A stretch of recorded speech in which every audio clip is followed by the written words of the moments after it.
మొదటి ప్రత్యేక తెలంగాణ ఉద్యమం యొక్క రెండవ దశను ప్రారంభించిన ఉద్యమకర్త శ్రీ కాళోజీ నారాయణరావు జనవరి 24న సదాశివపేటలో జరిగిన పోలీస్ కాల్పుల్లో గాయపడి మరుసటి రోజు హైదరాబాద్ గాంధీ ఆసుపత్రిలో ఒక వ్యక్తి చనిపోయాడు. జనవరి 20న వరంగల్లో కాళోజీ నారాయణరావు అధ్యక్షతన జరిగిన సదస్సులో ముఖ్యమంత్రి రాజీనామా చేయాలని, రాష్ట్రంలో రాష్ట్రపతి పాలన విధించాలని తీర్మానం చేశారు. క్రమేణా ఆందోళనలో హింసాత్మక చర్యలు పెరగసాగాయి.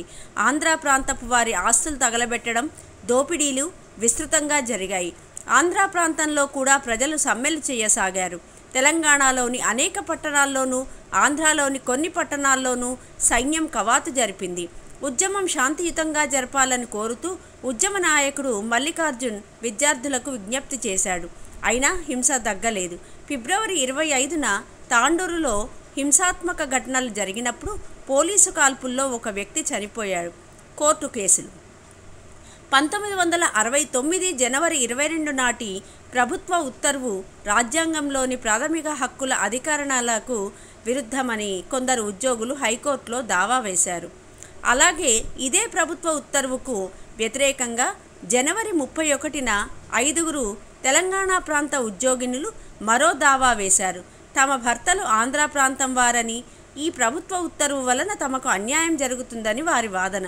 1969 ఫిబ్రవరి 3న ఆ ప్రభుత్వ ఉత్తర్వు రాజ్యాంగ విరుద్ధమని హైకోర్టు తీర్పునిచ్చింది. వెంటనే రాష్ట్ర ప్రభుత్వం హైకోర్టులో మరో దావా వేయగా కోర్టు తమ ఫిబ్రవరి 3 నాటి తీర్పు అమలుపై స్టే ఇచ్చి విచారణకు డివిజన్ బెంచ్ని ఆదేశించింది. ఫిబ్రవరి 18న సుప్రీంకోర్టు కూడా ప్రభుత్వ ఉత్తర్వుపై స్టే ఇచ్చి ఉద్యోగుల బదిలీలను ఆపివేసింది. 1969 ఫిబ్రవరి 20 హైకోర్టు మరో తీర్పు ఇస్తూ ఇలా వ్యాఖ్యానించింది: ముల్కీ నిబంధనలు రాజ్యాంగబద్ధమే, అయితే బయట వారిని వెనక్కి పంపకుండా వారి కొరకు అదనపు ఉద్యోగాలను సూపర్ న్యూమరీ సృష్టించాలి. అదనపు ఉద్యోగాల విషయమై తెలంగాణ ఉద్యోగ సంఘాలు నిరసన వ్యక్తం చేయగా ముల్కీ నిబంధనలపై ఆంధ్ర ప్రాంతంలో నిరసనలు, సమ్మెలు జరిగాయి. 1969 మార్చి 7న ముల్కీ నిబంధనల అమలుపై మునుపు తానిచ్చిన స్టేను ధృవీకరిస్తూ అదనపు పోస్టులు సృష్టించడానికి కూడా నిలిపివేసింది.